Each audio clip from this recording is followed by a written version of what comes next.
Nous nous sommes posé une question dimanche dernier dans le cadre de cette courte série estivale de prédication intitulée « Questions que j'aimerais poser à mon pasteur ». Et une question qui m'a été posée il y a un mois maintenant est la suivante. Doit-on toujours dire toute la vérité et rien que la vérité? Est-ce qu'il existe des circonstances où on peut s'abstenir de dire la vérité? Ou encore, est-ce que toute vérité est bonne à dire? Question assez simple. À la réponse qui mérite réflexion et prière. Et je vous invite à prier avec moi. Seigneur Jésus, nous nous plaçons à nouveau devant toi. Nous avons besoin de cette sagesse qui vient d'en haut, de ce discernement, de cette lumière qu'apporte ta parole et de ta nature, pour refléter ta nature dans nos propres vies. Alors merci de diriger, s'il te plaît, mes paroles, ta parole. Amen. Nous avons vu la semaine dernière que la vérité est un concept qui est fondamental, qui est au cœur de la réalité que nous habitons, de ce monde dans lequel nous habitons, entre autres parce que la vérité trouve son origine en Dieu lui-même.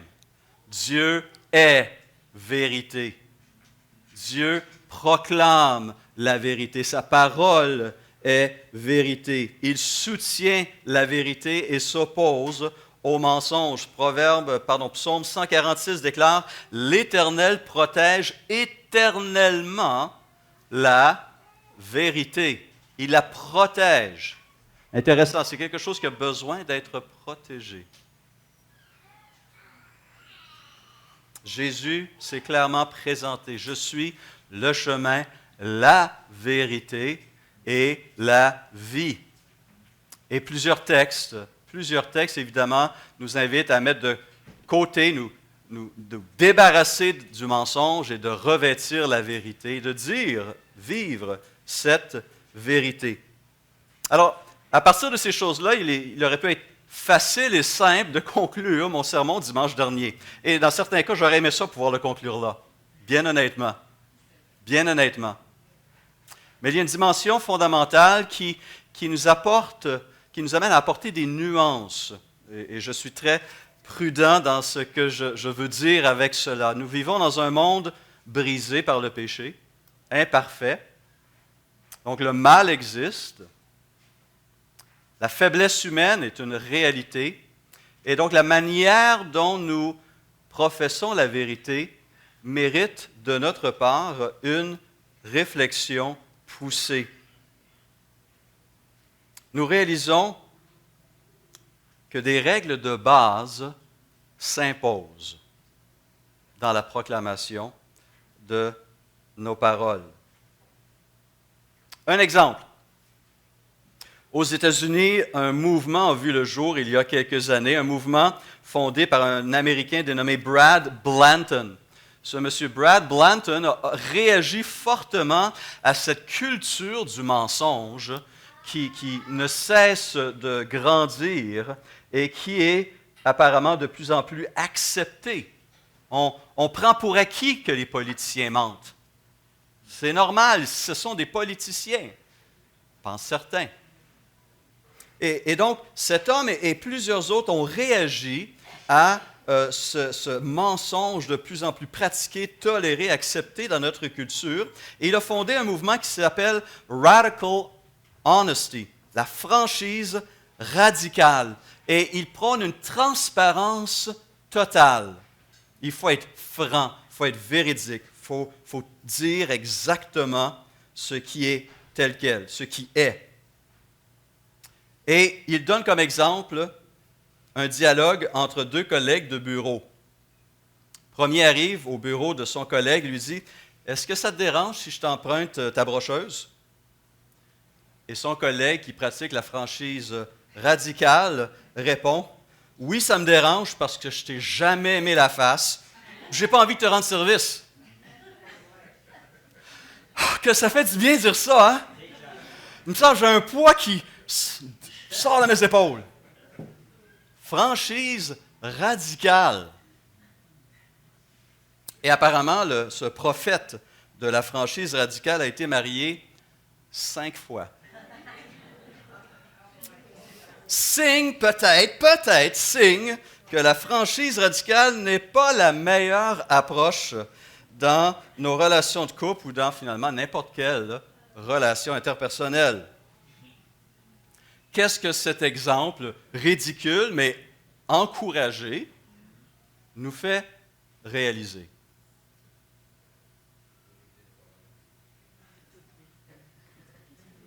Toute vérité n'est pas bonne à dire. Plus de tact. La manière dont on parle, la façon dont on dit la vérité doit respecter des règles de base. Et voici que la Bible nous donne quelques-unes des règles de base pour avoir un discours qui a un effet positif, édifiant. Éphésiens 4 nous donne différentes règles. Et une des plus importantes, d'après vous, serait laquelle? Dire la vérité avec amour. Éphésiens 4, verset 15, Paul nous invite à proclamer la vérité avec amour. Qu'est-ce que cela nous fait réaliser? Nos motivations sont fondamentales dans ce que je vais dire et dans la manière dont je vais le dire. Je ne dis pas les choses de n'importe quelle manière, parce qu'autrement, elles peuvent faire plus de tort que de bien, écraser plutôt qu'élever. Et ce que je dis, avant de le dire, j'ai besoin de regarder mes motivations intérieures. Pourquoi je dis telle chose à telle personne, à tel moment, de telle manière? C'est compliqué, hein? Moi, je trouve ça compliqué. Et le péché, malheureusement, complique beaucoup les choses. Le péché en moi, le péché dans mon interlocuteur. Ce monde brisé. Mais aussi cette faiblesse inhérente à la nature humaine. Éphésiens 4, encore une fois, le verset 29. On a besoin de revenir à ce texte, n'est-ce pas? Qu'aucune parole malsaine ne sorte de votre bouche, mais seulement de bonnes paroles qui, en fonction des besoins, servent à l'édification et transmettent une grâce à ceux qui les entendent. Peut-être c'est un verset, ça, Jim a mémorisé, et à se rappeler tous les jours avant de parler, avant d'ouvrir la bouche.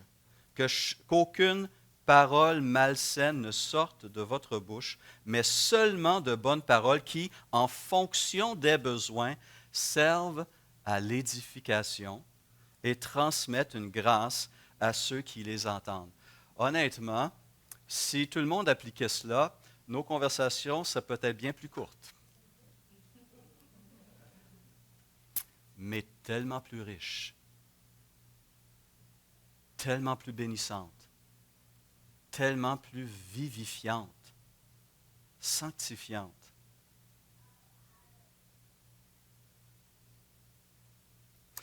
Et une nuance s'installe ici. Dimanche passé, on terminait le culte et le message en se disant, il est clair, on est devant un choix, vérité ou erreur, ou mensonge. Se tromper, ce n'est pas nécessairement péché, c'est une erreur, on se trompe. Mais mentir, d'accord? On est sorti avec cette opposition dans nos esprits. C'est soit dire la vérité ou dire un mensonge. Mais il y a d'autres choses qui doivent être gardées en tête. Il y a un temps pour parler. Il y a un temps pour se la fermer. Il y a un temps pour se taire. En fait, l'Ecclésiaste va le dire dans cette liste bien connue d'Ecclésiaste 3, il y a un temps pour tout, un temps pour toutes choses sous les cieux, et il le précise, un temps, il commence avec un temps pour se taire et un temps pour parler. Et il y a plusieurs situations où le silence est beaucoup plus sage, beaucoup plus riche que le parler. Rappelons-nous toutes les exhortations, toutes les mises en garde de Jésus, des apôtres sur la langue. Jacques, frère du Seigneur, qui va dire « Soyez lents à parler. Soyez lents. » Dans un monde où tout va vite, n'est-ce pas? Où on réagit, c'est parti. Soyez lents à parler, soyez lents à écrire. Parce qu'une fois que c'est parti, il est trop tard. Autrement dit, la sagesse me dicte d'évaluer le contexte dans lequel mes paroles vont être prononcées et l'impact de ces paroles sur ceux et celles qui vont les entendre. Et dans bien des cas, le silence est préférable car il reflète une maîtrise de soi.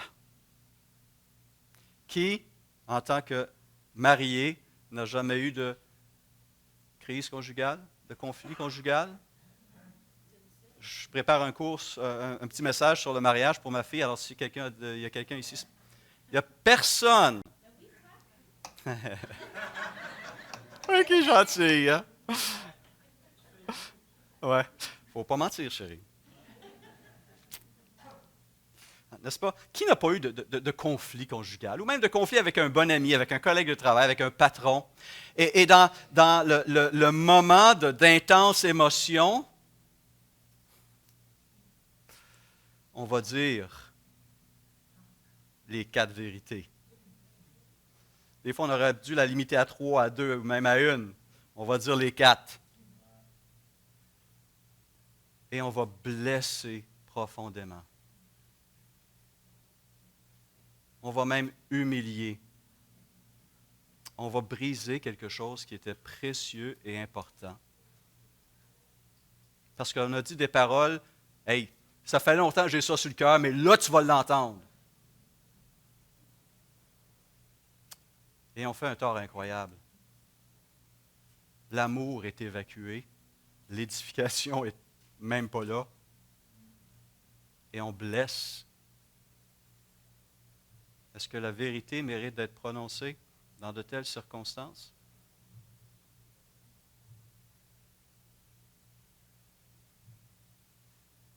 Je dois tenir compte aussi des personnes à qui je m'adresse. Parler implique un contexte, toujours. On est 2, minimum, ou plus. Et je dois donc voir à qui est-ce que je m'adresse. Est-ce que la personne à qui je m'adresse est en ce moment même prête à recevoir les paroles vraies qu'elle aimerait entendre ou qu'elle veut entendre? Il faut reconnaître qu'il faut, dans certains cas, une certaine maturité pour recevoir des paroles. Qu'allez-vous dire à un enfant de 6 ans qui doit passer par une chirurgie importante dans une semaine? Allez-vous décrire de A à Z ce qui l'attend, ce que le médecin, le chirurgien va faire sur son corps et ce qui va en suivre? Évidemment pas. L'enfant n'est pas capable de porter cette réalité. On va trouver une façon de lui dire, mais certainement pas de tout lui dire. Qu'est-ce qu'on dit à un enfant lorsqu'un membre de la famille meurt? Est-ce que grand-papa s'en va au ciel? Je ne l'ai jamais vu à l'église. Il ne parle pas de Jésus. Qu'est-ce qui va se passer avec grand-papa? Qu'est-ce qu'on va dire, là? Une vérité toute crue, froide, qui risque de troubler profondément. Comment je dis ces choses? À quel moment je dis ces choses? C'est intéressant de noter que Dieu fait la même chose avec nous. Les théologiens parlent de révélation progressive. n'est-ce pas? On fait la même chose à tout niveau d'éducation. On commence en mathématiques avec 1 plus 1. On ne donnera pas une grande formule mathématique avec plein de signes et de symboles, puis l'enfant va dire « Wow! » N'est-ce pas? On y va avec des concepts simples qui est adapté à la capacité et à la maturité de l'enfant, et avec le temps, il développe la capacité de prendre plus, de gérer plus, la complexité de la vie. Sinon, on l'écrase. Il y a une vérité à dire, mais d'une certaine manière et à un temps particulier. Jésus a fait la même chose avec ses disciples. Jean 16, verset 12. « J'ai encore beaucoup de choses à vous dire. J'ai encore beaucoup de choses à vous dire, mais vous ne pouvez pas les porter maintenant. » C'est aussi simple que ça. Quand le Consolateur sera venu, l'Esprit de vérité, il vous conduira dans toute la vérité. Il n'avait pas à ce moment-là la capacité spirituelle pour recevoir ce que Jésus aurait voulu leur transmettre. Jésus a voulu d'abord préparer ses disciples avant de leur dire ces choses, ces vérités qui étaient bonnes à dire.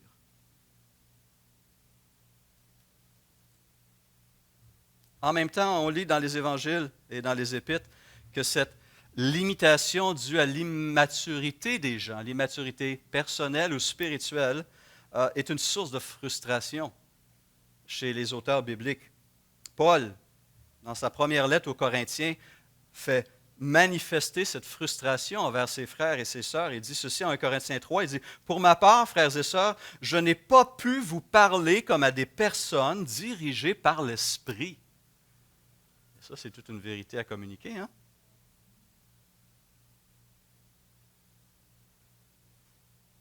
Mais comme à des personnes dirigées par leur nature propre, comme à des petits-enfants en Christ. Je vous ai donné du lait et non de la nourriture solide, car vous ne pouviez pas la supporter. D'ailleurs, même maintenant, vous ne la pouvez pas, parce que vous êtes encore animés par votre nature. Il y a tellement de choses que j'aimerais vous dire. Mais vous n'êtes pas prêts. Vous devriez l'être. Mais vous ne l'êtes pas. On entend la même frustration dans l'épître aux Hébreux. Nous avons beaucoup à dire là-dessus et des choses difficiles à expliquer parce que vous êtes devenus lents à comprendre. Vous, en effet, qui depuis longtemps devriez être des maîtres, vous avez encore besoin qu'on vous enseigne les principes élémentaires des oracles de Dieu. Vous en êtes venus à avoir besoin de lait et non de nourriture solide. Or, quiconque en est au lait n'a pas l'expérience de la parole de justice, car il est un enfant. Mais la nourriture solide est pour les hommes faits, pour ceux dont le jugement est exercé par l'usage à discerner ce qui est bien et ce qui est mal. Où en êtes-vous rendu dans votre compréhension du plan de Dieu pour votre vie, pour notre communauté, pour le monde? Où en êtes-vous rendu dans la mise en pratique, dans l'expérience, pas juste la connaissance, mais l'expérience de la parole? Qu'est-ce qui vous distingue aujourd'hui d'il y a un an dans votre marche chrétienne? En quoi avez-vous grandi? En quoi avez-vous été transformé davantage à l'image de Christ? Ça en vient à des questions aussi fondamentales que celle-ci. On a eu une réunion il y a une semaine des moniteurs, monitrices de l'école du dimanche en prévision de la rentrée. Et on a pu avoir une brève évaluation du programme d'été mis en place par le directeur de l'école du dimanche, Claude Addo, auprès des jeunes. Et ce n'est pas nécessairement tous les jeunes, donc soyons rassurés. Par ailleurs, on a constaté un niveau d'ignorance chez certains de nos jeunes qui est profondément inquiétant. Des jeunes qui ont grandi dans un foyer chrétien, des jeunes qui ont fréquenté l'Église et l'école du dimanche pendant des années et qui ne peuvent exprimer des concepts bibliques fondamentaux. Quelque part, il y a quelque chose qui ne rentre pas, qui ne passe pas, qui peut-être n'est pas communiqué ou n'est pas reçu. Et on se préoccupe de cette immaturité, de cette ignorance chez nos jeunes.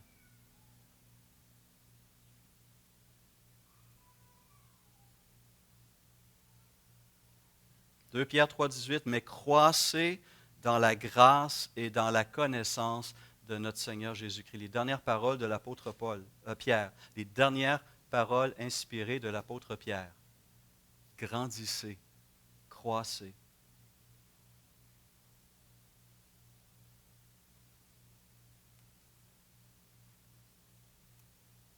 La question à qui je m'adresse mérite aussi d'être posée pour une autre raison.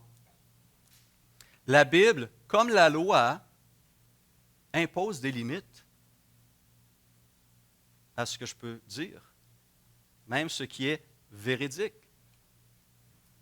Donnez-moi un exemple.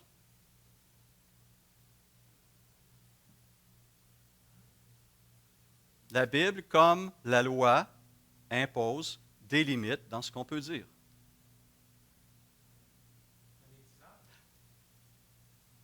La médisance. On se rappelle la différence entre la médisance et la calomnie. La calomnie, c'est dire un mensonge qui détruit. La calomnie, c'est dire une vérité, mais qui... Non, c'est calomnie, mensonge qui détruit, médisance, merci. Une vérité, mais qui est prononcée dans le but d'abaisser, de rabaisser, d'humilier, de détruire la personne qui est le sujet de mes propos.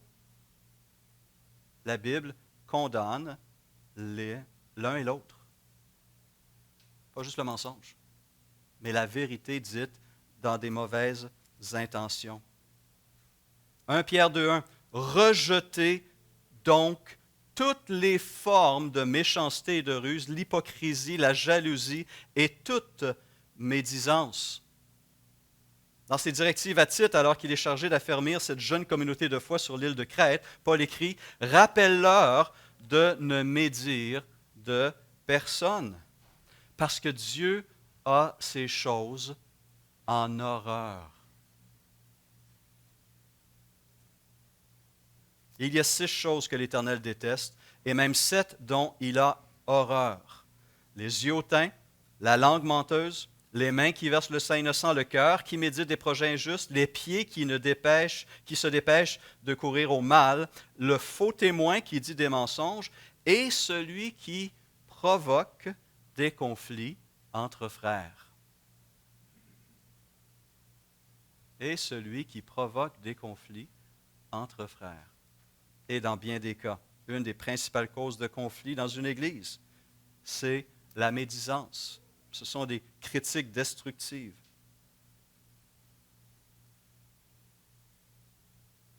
Certains faits, certaines informations ne concernent pas tout le monde. Quelqu'un fait la remarque suivante. On ne peut pas ignorer que le slogan « Toute vérité est bonne à dire » sert de mot d'ordre ou de prétexte à la presse people la plus dégoûtante et que sous prétexte de dire la vérité, on peut trahir des secrets, ruiner une réputation, détruire une amitié. La parole est une arme à double tranchant. Elle peut bénir, elle peut maudire. Elle peut donner la vie, elle peut enlever la vie.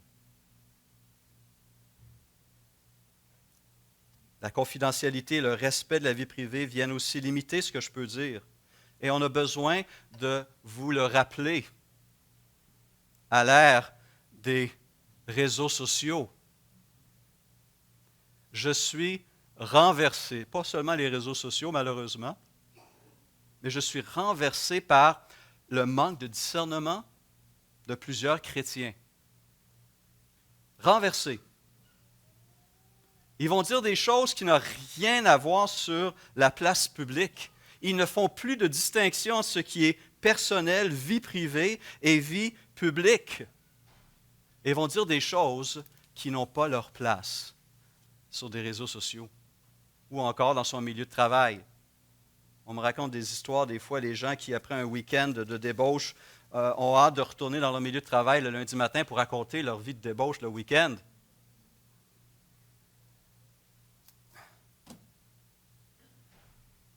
Ça fait pitié. Mais j'ai besoin de me questionner aussi, moi je suis où pour qu'il y ait une conversation ou même un monologue, il faut qu'il y ait une personne qui écoute. Peut-être que je ne dis pas ces choses, mais est-ce que je suis là pour les écouter puis rire de ces choses? Est-ce que je participe aussi? Ça, j'ai besoin de me poser la question. Et est-ce que je vais transmettre en parlant ou en faisant suivre ces histoires à mon réseau de contacts? Toute vérité n'est pas bonne à dire. Toute vérité n'édifie pas, n'est pas source d'amour, de grâce, de vie. Le médisant divulgue les secrets, un homme de confiance tient la chose cachée. Proverbe 11, 13. Proverbe 20, 19. Celui qui parle à tort et à travers trahit aussi les secrets. Évite donc les gens qui bavardent trop.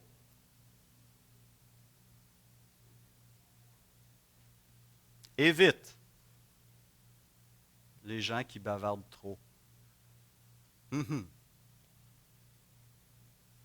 On est à l'ère de Desjardins, de Capital One et d'autres fuites de données personnelles et confidentielles. Il y a des choses qui n'ont pas leur place sur la place publique. Certaines informations, certaines vérités, certains faits peuvent nous faire un tort énorme. Et c'est cette question de confidentialité se constate. Dans la gestion gouvernementale, on parle de secret d'État. Dans le monde des affaires, on parle de secret professionnel. Dans le monde médical, on parle du secret médical. Toutes ces choses, on les comprend. Il y a des choses qui ne doivent pas se dire, tout simplement. Il semble qu'on perd notre capacité de distinguer et de comprendre ces choses-là.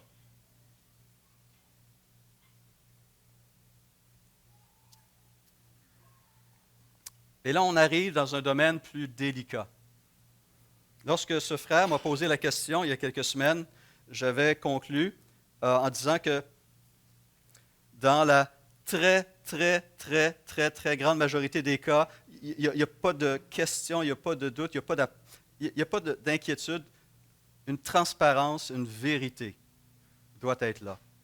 Mais il y a des situations où le silence, la dissimulation même, peut avoir sa place. Mais je le dis encore, ce sont des cas extrêmement rares. Et là, on va peut-être traiter de cas auxquels vous ne serez jamais confrontés. Mais c'était la question que le frère me posait, et donc je dois l'aborder puisque c'est la question qui m'a été posée. Est-ce que la parole nous donne la possibilité de dissimuler la vérité? De dissimuler la vérité. Bien, que fait-on en situation de crise nationale, de persécution ou de guerre?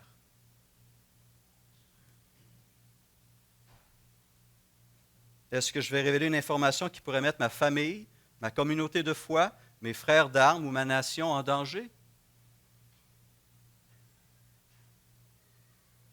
Au niveau national, on appelle ça la trahison. Ce n'est pas une manifestation d'honnêteté, mais bien souvent de lâcheté ou de faiblesse. Proverbe 11 déclare ceci, « Par ses paroles, l'impie cause la ruine de son prochain. » Il y a des informations qui peuvent faire un tort énorme et que je ne dois pas révéler. On a des exemples de dissimulation. La personne ne vous dira rien, la femme de Baourim. Mais le contexte est le suivant. Absalom vient de tenter un coup d'État contre son père David. David est en fuite.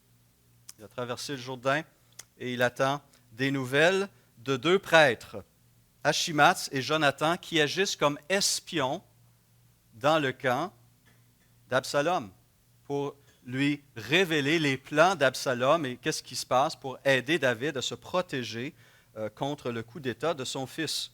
Et à un moment donné, Achimatz et Jonathan en fuite pour aller vers David pour le mettre au courant, doivent se cacher et arrivent à la maison de la femme de Bahurim. Et que fait cette femme, qui est une partenaire ou une collaboratrice de David? Elle cache dans le puits ces deux prêtres.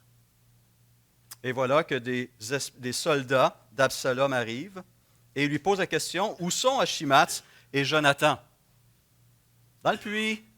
Je les ai cachés là. Ouh! Bien, le texte biblique est assez intéressant. Il laisse un doute sur ce qu'elle dit et la traduction a fait travailler les traducteurs. La phrase peut être traduite ainsi: ils ont passé par le réservoir d'eau. Une lecture littérale peut être comprise ainsi. Et dans l'esprit de ces soldats qui les poursuivaient, ils ont passé à la traversée du Jourdain. Mais plus littéralement encore, on pourrait dire ils sont par-dessus l'eau. Ils étaient au-dessus de l'eau, dans le puits de la femme, dans sa cour. Est-ce qu'elle a caché, dit la vérité? Comment elle a dit cette vérité? Elle a protégé la vie de deux personnes contre un coup d'État méchant contre David. Il y a plusieurs années, vous savez, mon épouse a grandi aux Pays-Bas.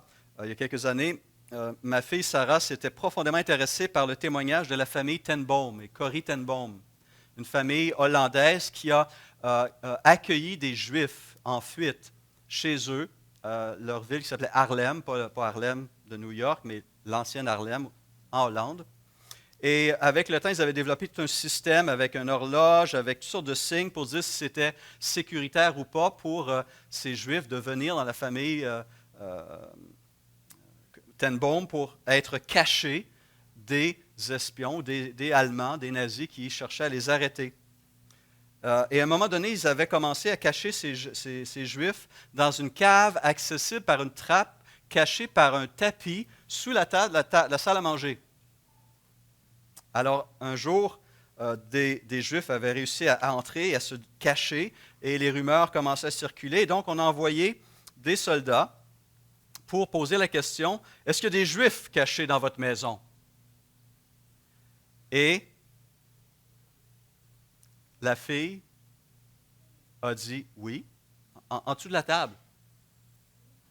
Et les soldats ont levé la nappe, la grosse table. Il n'y avait personne en dessous de la table.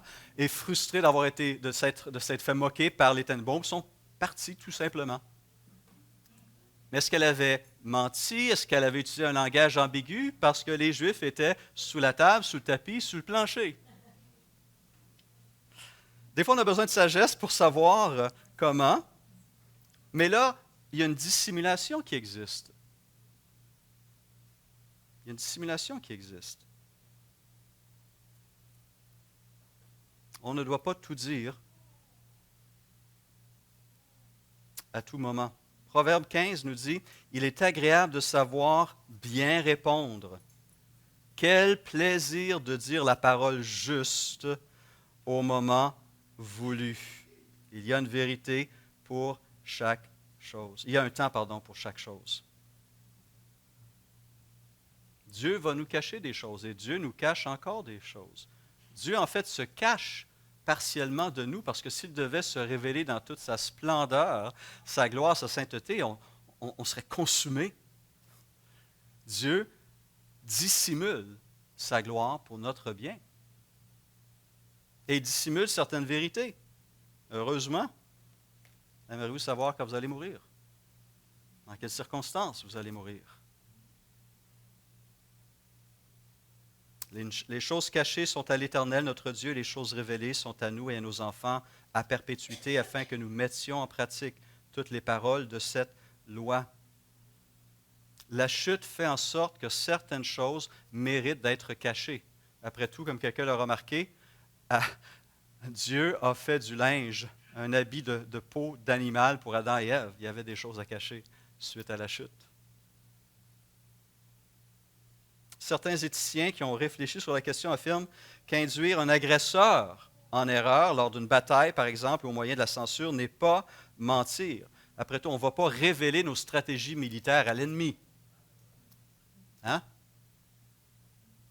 Encore là, on est dans un domaine très, très, très rare, pointu, et qui demande beaucoup, beaucoup de sagesse.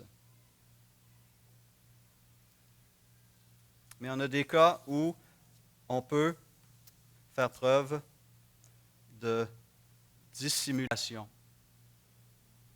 Un cas qui m'a frappé, c'est dans le cas de Samuel, qui a été appelé par l'Éternel pour aller oindre le successeur de Saül, David.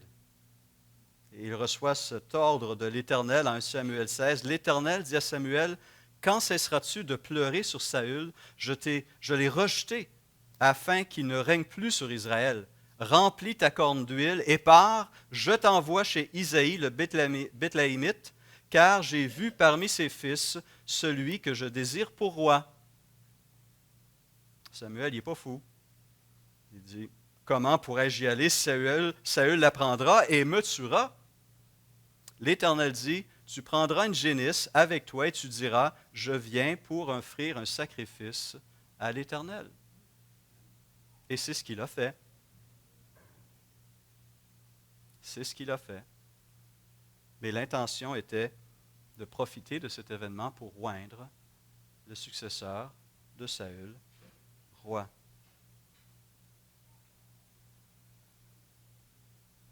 En même temps, j'ajoute immédiatement qu'un danger potentiel ou un danger même réel n'est pas une excuse pour ne pas proclamer la vérité que nous sommes appelés à proclamer. L'Évangile va susciter parfois de violentes réactions. Jim a cité 1 Corinthiens 2. Les Juifs demandent des signes, les Grecs la sagesse. Nous prêchons Christ crucifié. Scandale pour les Juifs et folie. Un message qui a fait réagir beaucoup de gens à travers l'Empire romain du temps des apôtres, où on a été pourchassés, lapidés, emprisonnés, tués à cause de ce message vrai, essentiel. Dans bien des régions du monde aujourd'hui, prêcher Christ peut conduire à la prison ou à pire. Mais on constate que même au Canada, on voit une intolérance croissante au message exclusif de l'Évangile de Jésus-Christ. Il y a quelque temps, l'Alliance évangélique du Canada a déposé un mémoire devant le comité permanent de la Chambre des communes sur la justice et les droits humains qui touchait la question du discours haineux. Parce qu'on voulait revoir ces lois au Canada sur le discours haineux et on a des craintes que cette loi soit utilisée contre ce que nous croyons être vrai. Des exemples? Affirmer, par exemple, le mariage, et c'est ce que nous affirmons en tant que chrétiens, selon la parole, que le mariage est une union sacrée entre un homme et une femme, pourrait être considéré par certains comme un discours homophobe.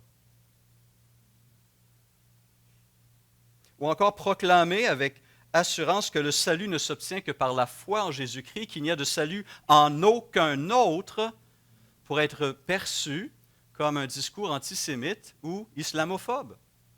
Ce sont des réalités aujourd'hui au Canada.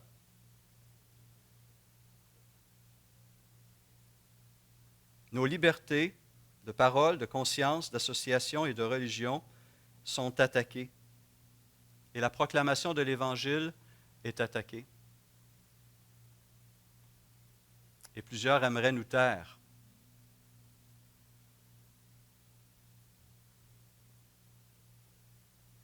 Et on entend ce texte de Romains 8, 1, 18. La colère de Dieu se révèle du ciel contre toute impiété et toute injustice des hommes qui retiennent injustement la vérité captive. On ne peut tolérer qu'on nous impose au silence. On ne peut tolérer qu'on nous empêche de dire haut et fort ce que le Seigneur nous demande de dire haut et fort. Et dans ce cas-là, la vérité est dangereuse pour nous, mais elle doit être dite, elle doit être proclamée dans sa clarté, dans sa lumière et dans sa puissance. Et c'est pourquoi nous avons besoin de courage. Nous avons besoin de nous aider les uns les autres, de nous encourager dans ces voies et de prier les uns pour les autres et de demander cette sagesse qui vient du Seigneur.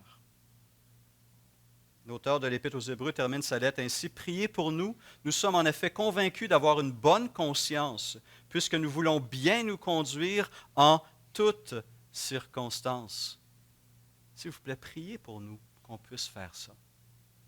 On a besoin de prier les uns pour les autres, pour ce courage. La vérité n'est pas moralement neutre. La vérité s'incarne dans une personne, Jésus-Christ. Et ce message est le message le plus important que nous ayons à proclamer, frères et sœurs. Ce que nous appelons l'Évangile, c'est-à-dire la bonne nouvelle, est vrai, est fiable.